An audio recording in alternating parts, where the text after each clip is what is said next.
She was just a girl full of dreams, full of light, until one night shattered everything. Her mother's mistake, her father's silence, and a secret that dragged an innocent child into the dark. This is the heartbreaking story of Ulinma, a girl who paid the price for a love triangle she never created.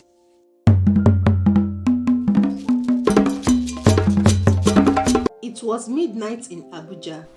Rain fell softly on the roof as Emeka sat in his living room, sipping a cup of hot tea. He was thinking about his daughter, Ulinma. She had been gone for 3 years. No calls, no letters, only silence. He missed her deeply. His heart felt empty without her laughter. Suddenly, he heard a knock on the door. He stood up slowly, wondering who it could be at such a late hour. He opened the door and froze. There kneeling in the cold rain was Ulinma. Her hair was messy. Her clothes were dirty. Her eyes were swollen from crying. And in her hands she held a small black bag. "Daddy," she said in a shaky voice, "please forgive me. I had nowhere else to go." Emeka's heart jumped. He couldn't believe it. His precious daughter had returned after 3 years. But something was wrong, very wrong. This was not the same Ulinma he once knew. She looked older, tired and broken. Without a word, he pulled her into his hands. He cried. She cried. Even the sky seemed to cry with them. But deep inside, Emeka knew something terrible had happened, and this was only the beginning. Long, long ago, before the tears, before the silence, there was laughter, sweet, loud, and full of joy. Emeka and Ngozi were the happiest couple anyone had ever seen. They held hands everywhere they went. They laughed like best friends. They danced in the rain. They told each other silly jokes. Their love is like a fairy tale. People in the town would stop and look at them with big smiles. Then one bright evening, their fairy tale got even better. A baby was born. They named her Ulinma. She was small, soft and perfect. Her eyes were big and shining like stars. Her smile was like sunshine after a storm. Her laugh sounded like tiny bells ringing in the wind. From the moment Emeka held her in his arms, he knew she was special. "My best friend," he whispered, tears in his eyes. Everywhere Emeka went, he carried baby Ulinma. On his shoulders, in his hands, on his back. He sang to her while she slept. Ngozi was the proudest mommy ever. She wrapped Ulinma in soft clothes. She kissed her cheek every hour. When Ulinma started walking, the neighbors cheered. When she started talking, they clapped and laughed. "She's a star," they said. "She's just like her mom and daddy." At night, Ulinma would sit between her parents on the couch. They were so happy. But happiness like sunshine doesn't always last forever. It was a bright Saturday morning. Ngozi wore her favorite dress and went to the market to buy foodstuff. She walked through the busy streets, picking fresh tomatoes and onions. As she moved, she heard a voice behind her. "Ngozi, is that you?" She turned around quickly. Standing there was a tall man she hadn't seen in many years. It was Jide, an old friend from school long ago, before she met Emeka. They were close. They were lovers. Ngozi smiled politely. "Jide, wow, it's been so long." "You haven't changed. Jide said. Still as beautiful as ever. Can we meet later? Just to talk." Ngozi felt nervous. Her heart beat fast. She looked down at her shopping bag. "Just for a short while," she said softly. "I have to go back to my family." That evening, after putting Ulinma to bed, Ngozi went to the hotel. Jide asked her to sit. He offered her a drink. She took a few sips and suddenly she started feeling dizzy. Her eyes became heavy. Her head dropped. Everything went dark. The next morning, Ngozi woke up. Her head was hurting. Her clothes were wrinkled. Her heart felt heavy with tears. Jide was gone. She didn't remember anything. She ran home scared and shaking.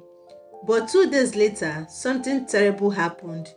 A video started to spread on phones and social media. The video showed Ngozi and Jide in the hotel room. Emeka saw it. His hands shook as he looked at the screen. His heart broken into 1,000 pieces. Tears ran down his face as he stared at the video. No, no, this can't be real, he whispered. Ngozi tried to explain. She cried and begged him. I don't remember anything. I was drunk. Please believe me. But Emeka was too hurt to listen. He couldn't sleep. He couldn't eat. He couldn't even look at her. The woman he loved had hurt him. And little Ulima, only 8 years old, didn't understand. She saw her father acting cold and her mother crying all the time. But she knew something terrible was happening, something that would change their lives forever. The house that was once full of joy became very quiet. Emeka stopped smiling. He just sat in his chair, staring at the wall. His heart was full of pain. Ngozi stayed in her room all the time. She cried every day. Her eyes were always red and tired. She tried to talk to Emeka, but he turned his face away. I didn't cheat, she whispered one night through her tears. Jide tricked me. He gave me something in my drink. But Emeka didn't believe her. He had seen the video. It hurt too much. The shame, the gossip, the whispers in the street. He couldn't take it anymore. One cold evening, Emeka made a decision.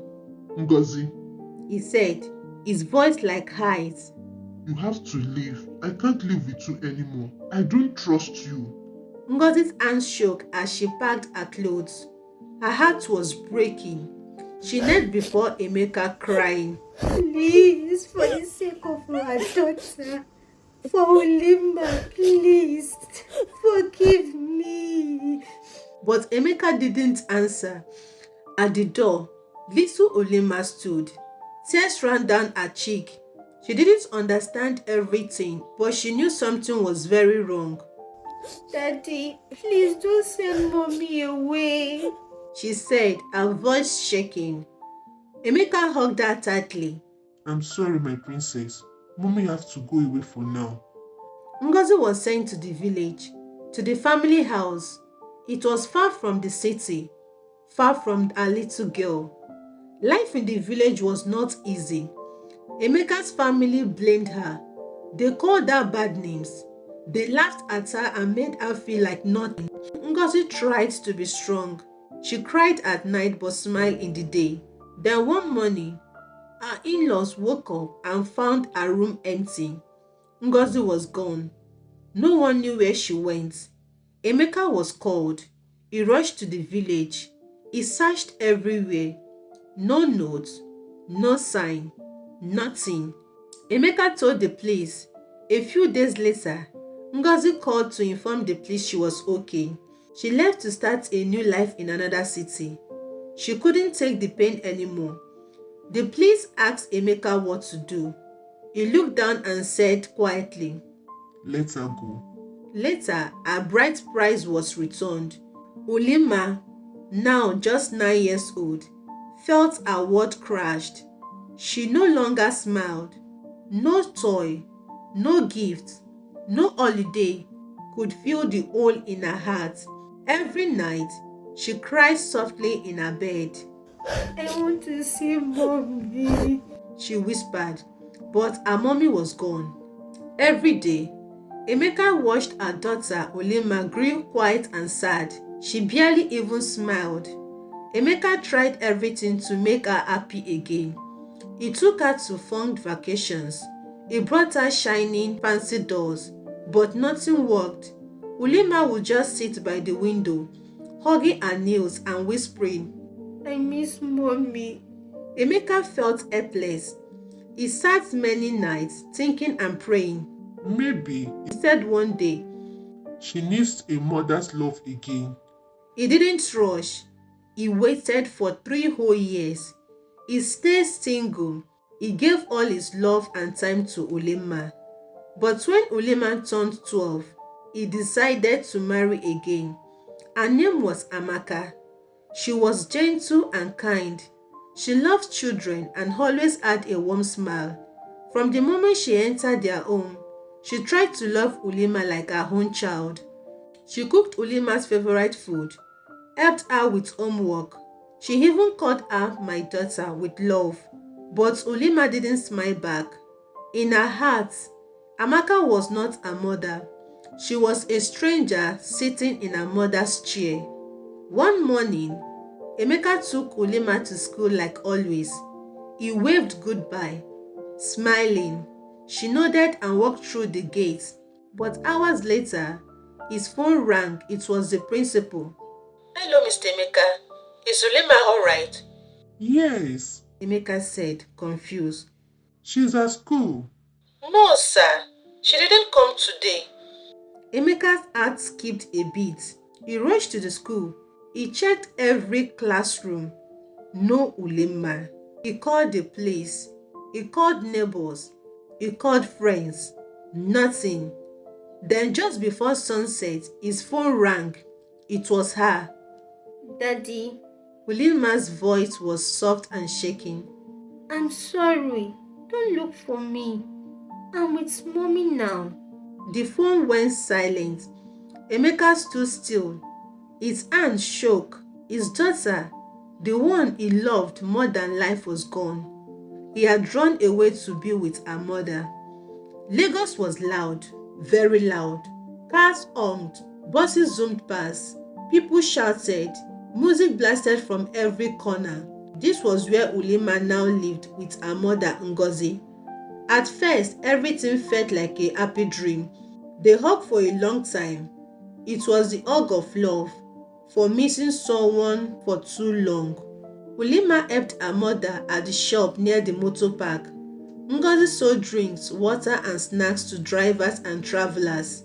There was always noise. Drivers laughed loudly. Music played from big speakers. It was not the kind of life Ulinma knew with her father in Abuja, but she was with her mother and that made her happy. Soon she started making new friends, but they were not the good kind. The boys and girls were older. They thought Ulinma knew things a 13-year-old shouldn't know. She began sitting with drivers and laughing at their dirty jokes. She danced to loud music and started dressing like the girls in the park. Ngozi was too tired to argue. She was always busy selling. She thought maybe it's just a phase. But by age 14, Ulinma was not the same little girl Emeka had raised. She stayed out late. She stopped helping in the shop. Then one day, her tummy started growing. Ulinma was pregnant. The father, a driver from the motor park, he ran away when he heard the news. Ngozi cried and shouted. She begged Ulinma to explain, but it was too late. Ulinma gave birth to a baby boy, a small tiny baby with her big eyes and the driver's nose. She tried to care for the baby, but she was still a child herself. One night, she argued with Ngozi, her mother. Ngozi slapped her. Ulinma screamed, and that night she ran away. She left the baby behind.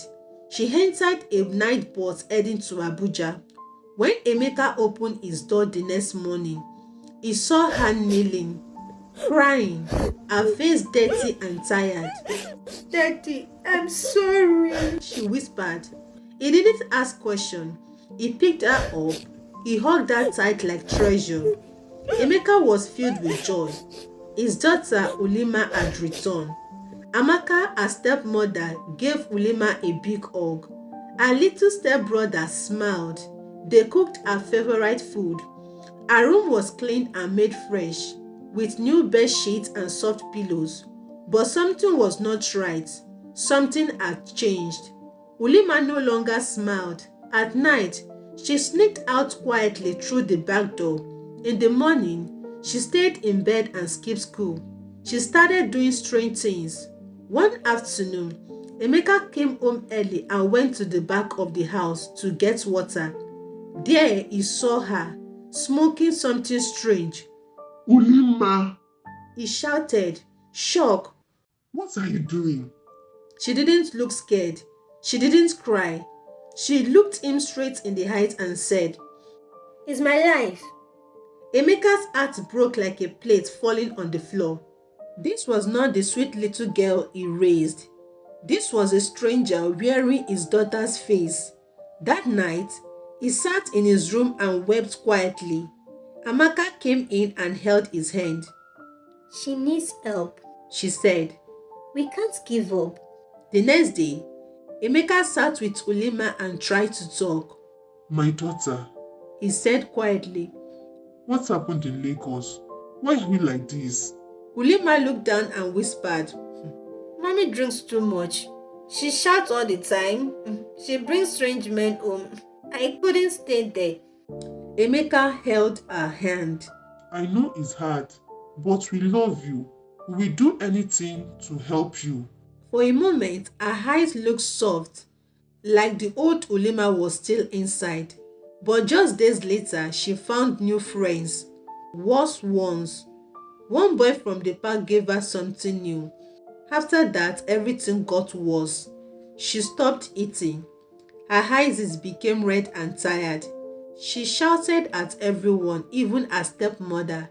She looked sick and lost. And one evening, Emeka made a hard choice.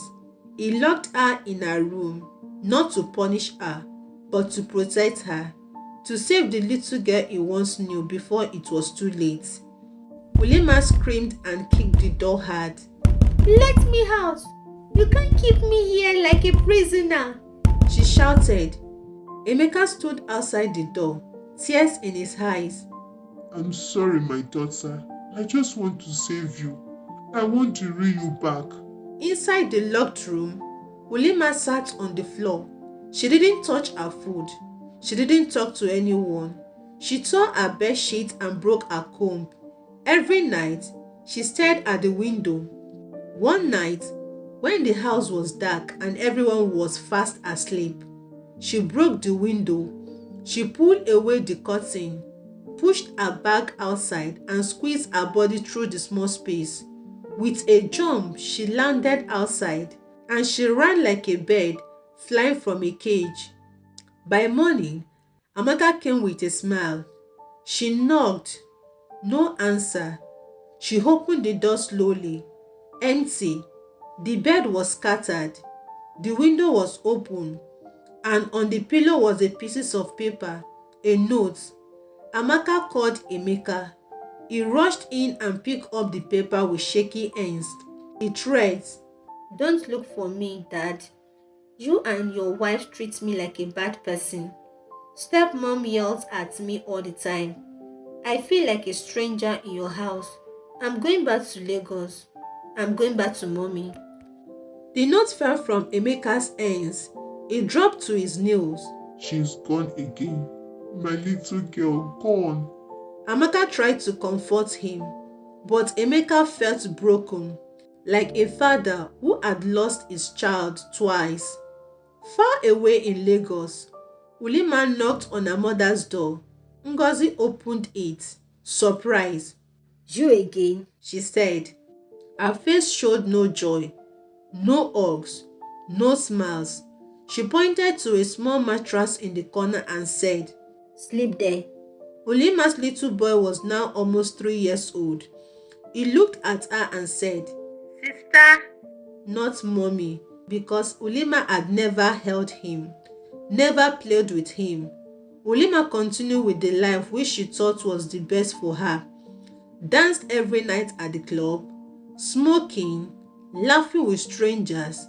Ngozi didn't stop her. She only cared about her shop and drinks. Ulima thought it was fun. Lagos nights were loud. The air was full of smoke and noise. People shouted, cars honked, and music played from every corner. But to Ulinma, this white place had become her home. She knew the motor park like the back of her hand. She knew every beer joint, every driver who gave her free drinks, every boy who whispered and called her pretty. On the outside, she smiled. She danced. She laughed louder than anyone. But deep inside, Ulima was empty. One night, she stood by the bar, laughing with some boys. One of them leaned close and said, Try this pill, Ulinma. It will make you fly like a bird. She didn't ask what it was. She didn't care. She swallowed it and laughed even louder. From that day, the pills became her best friend. She stopped eating. Her skin became pale like paper. Her eyes looked tired and red. She partied all night. She slept all day. She forgot she had a little boy. He was now almost 4. Every day, he sat in the corner, hungry and dirty. One morning, Ulima woke up on the cold floor of her mother's shop. Her head hurt badly. Her clothes were torn. Her knees were bruised. She couldn't remember how she got there. She looked up and saw a little boy. He was holding a small piece of bread someone gave him. He sat beside her and whispered, Sister, you didn't come home yesterday. But for a moment, something moved inside Ulima. Her heart squeezed. She wanted to cry, but she didn't. She stood up, wiped her face and walked away. That same day, her mother, Ngozi, looked at her and said, You will kill yourself one day, Ulinma. Ulima shouted, And you will keep pretending to be a mother. You are as useless as I am. Ngozi's hand flew. The sound echoed in the shop. Ulima held her cheek, shocked. There was silence, then anger, then tears. Ulima grabbed her bag and stormed out. She ran through the street, shaking and crying. She entered the nearest bar. She drank everything she could find. She took more pills. She wanted to forget her past, forget her pain, forget her whole life. She walked to the bus park, laughing and crying, and then she slipped right into a moving box. Her body lay still, unconscious, cold and quiet, just like a broken doll, and the people around her began to scream. Ngozi was selling biscuits in her shop when she noticed a crowd outside. People were whispering, some were pointing, some women were covering their mouths with their hands. Then a teenage boy ran up to her, breathing fast. Mama Uli, your daughter. She fainted inside a moving bus. They rushed her to the hospital. Ngozi's eyes widened. The cup in her hands dropped and broke. She didn't ask questions. She didn't even wear her slippers. She ran barefoot through the muddy street, shouting her daughter's name. People stared as she passed, but she didn't care. Her heart was beating fast. At the hospital gate, she pushed through the crowd. Then she saw her daughter. Ulinma was lying on a stretcher. Her lips were dry. Her eyes were closed. Her skin looked pale like chalk. One doctor walked to Ngozi with a serious face. We found drugs in her body. She is very weak. We are doing our best, but it doesn't look good. Ngozi broke down. She fell on her knee beside Ulinma, holding her cold hands. My baby, please don't die, please. Then she remembered something. Emeka, her ex-husband. With shaking fingers, she took out her phone and called him. He was in his shop in Abuja, laughing with a customer when the phone rang. Hello. He said cheerfully. But what he heard next made his mind vanish. Ngozi was crying on the phone. Emeka, our daughter, Ulinma. They rushed her to the hospital. She's very sick and scared, Emeka. Everything went quiet. Emeka couldn't breathe. He dropped what he was holding. What hospital? He asked in a trembling voice. Ngozi gave him the address. He didn't waste a second. He ran out of the shop. He found the fastest flight to Abuja. When he reached the hospital, he ran through the halls. The nurse pointed to a room. He opened the door slowly, and there she was, his little girl, lying on the bed, still and quiet. Machines were beeping beside her. Then the doctor came in. He looked tired and sad. I'm sorry. He said. She didn't make it. Her body gave up. The drugs were too much. Emeka screamed. He dropped to the floor and cried like a baby. Ngozi was crying too by the wall. Beside her was a small boy holding a toy. He was shaking. Is Sister Ulma sleeping? He asked softly. Emeka looked at him. He saw Ulinma's eyes in the little boy's face. He turned to Ngozi. What happened to my daughter? She used to be happy and full of life. Ngozi knelt beside him. She wiped her tears and whispered, She came back to you, Emeka, when the baby was 6 months old. You never knew. His heart felt heavy, like a big stone inside his chest. Tears rolled down his cheek, but he didn't make a sound. He had done everything he could, but it wasn't enough. He remembered the day Ulima was born. She had a tiny fingers, soft cheek, and the biggest smile. She used to call him daddy and dance around the house. Now she was lying still, no more smile, just silent. Ngozi sat in the corner of the room. Her face was pale. Her eyes were red from crying. She felt broken. She had shouted at Ulima many times. She had chased her away when she was angry. She wished she had held her close instead. She walked slowly to Emeka, knelt beside him. I'm sorry. I didn't protect her. I feel as a mother. I was angry, but I loved her. Emeka didn't speak. He couldn't. His mouth was dry and his heart was full of pain. He looked at Ngozi with tired eyes. They had both made mistakes, but now it was too late. Later that day, they buried Ulima. They stood by the grave quietly. No one said a word. The little boy sat on the grass beside the grave. He was holding a small plastic toy. He looked at the grave with wide eyes. Is Sister Ulma coming back tomorrow? He asked. Emeka knelt and hugged the boy tightly. No, my boy. Sister Ulima has gone to rest, but I promise I will take care of you. The boy nodded and held Emeka's hand. Ngozi wiped her eyes. She wished she could go back in time and do things differently, but the past was gone. All they had now was the little boy, a small light in a dark world. As they walked away from the grave, Emeka whispered, I'm sorry, Ulma. I should have done better. And with each step, he knew they had lost a daughter. After Ulima's burial, everything became quiet, like a house with no lights. Emeka went back home, but he didn't feel like home anymore. His grandson, Ulima's little boy, had come to live with him. Emeka tried his best to be strong, but it was hurting. Amaka, Emeka's wife, noticed everything. She held Emeka when he cried at night and helped care for the boy with a gentle heart. One evening, after the boy had gone to bed, Emeka sat in the living room thinking. He remembered all the time he tried to reach Ulima, to save her, but now he knew he still had someone to save. He stood up and made a decision. I will not let this boy grow up in sadness. I will raise him with love.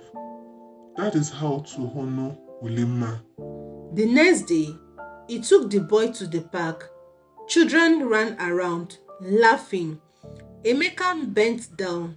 Do you want to play, my son? The boy looked up, his eyes watering. I miss Sister Ulma. Emeka hugged him tight. I know. I miss her too. But she would want you to be happy. The boy nodded slowly. Back at home, Amaka bought him snacks and toys. The boy smiled, just a little, but it was a start. And from that day on, something began to change. They couldn't bring Ulinma back, but they could give her son something special. A home full of love, a future full of hope, and maybe, just maybe, a second chance for everyone. Lessons from the story. This story teaches us that trust is fragile, and once broken, it can shatter life beyond repair. Marriage is not just built on love, but on communication, loyalty, and cheerful decision.